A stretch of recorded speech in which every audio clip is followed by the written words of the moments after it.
सोमवार यानी 14 अगस्त को अडानी ग्रुप के लिए बड़ा दिन माना जा रहा है, क्योंकि इस दिन सुप्रीम कोर्ट में अडानी हिंडनबर्ग मामले की सुनवाई हो सकती है। इसी दिन बाजार नियामक सेबी को अपनी रिपोर्ट सुप्रीम कोर्ट में दाखिल करनी है। क्या है पूरी खबर, बताएंगे सब कुछ आपको इस रिपोर्ट में। नमस्कार, आप देख रहे हैं बिज़ तक और मैं हूं श्रेया ठाकुर। इससे पहले सुप्रीम कोर्ट में अडानी हिंडनबर्ग मामले की सुनवाई के दौरान सेबी को 14 अगस्त तक का वक्त दिया गया था। अब वो वक्त आ गया है जब सेबी की तरफ से सुप्रीम कोर्ट में अडानी मामले की रिपोर्ट दाखिल की जाएगी और सुप्रीम कोर्ट उस पर सुनवाई करेगा।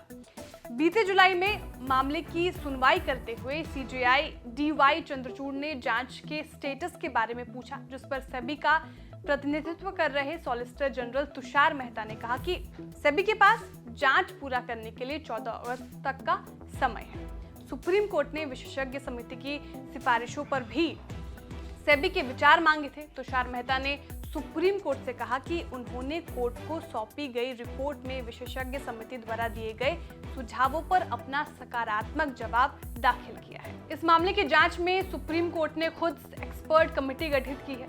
मई में आई इस समिति की रिपोर्ट में कहा गया था कि अडानी ग्रुप ने सभी लाभकारी मालिकों का खुलासा किया है। साथ ही ये भी कहा गया था कि सेबी ने ऐसा कोई आरोप नहीं लगाया कि वे अडानी के लाभकारी मालिकों की घोषणा को खारिज कर रहे हैं।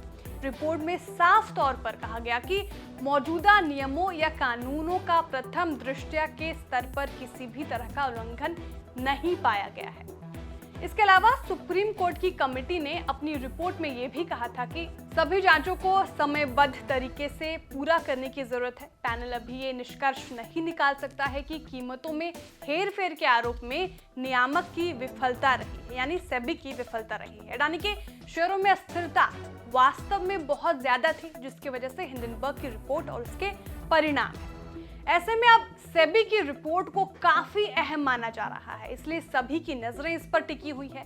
बीते दिनों अडानी ग्रुप के ऑडिटर डेलॉयट ने भी ग्रुप पर लेन देन को लेकर सवाल उठाते हुए इस्तीफा दे दिया था।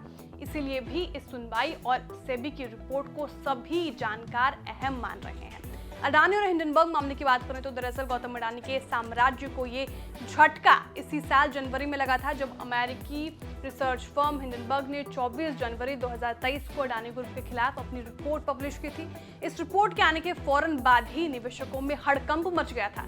दरअसल हिंडनबर्ग के नाथन एंडरसन की रिपोर्ट में अडानी ग्रुप पर कर्ज और गौतम अडानी की कंपनियों के शेयरों में हेरफेर समेत 88 गंभीर आरोप लगाए गए थे। रिपोर्ट में आरोप लगाया गया था कि अडानी की कंपनियों के शेयर ओवरवैल्यूड है। इनका निवेशकों के सेंटीमेंट पर रिपोर्ट आने के साथ ही बुरा असर हुआ और शेयर बाजार में लिस्टेड अडानी की कंपनियों के शेयरों में सुनामी आ गई। हालांकि ग्रुप ने सभी आरोपों से इनकार करते हुए उसे पूरी तरह से आधारहीन बताया था। अब सुप्रीम कोर्ट सेबी की जांच के आधार पर अपना फैसला सुना सकता है। आपको हमारी जानकारी कैसे लगी, कमेंट करके जरूर बताएं। वीडियो को लाइक और शेयर करना ना भूलें। साथ ही जो हमारे नए व्यूअर्स हैं वो भी चैनल को सब्सक्राइब करना ना भूलें। बिज़ तक प्रीमियम, यहाँ आपको मिलेंगे ढेरों फायदे, तो आज ही YouTube पर ज्वाइन करें। बिज़ तक प्रीमियम मेंबरशिप 159 रुपए से शुरू।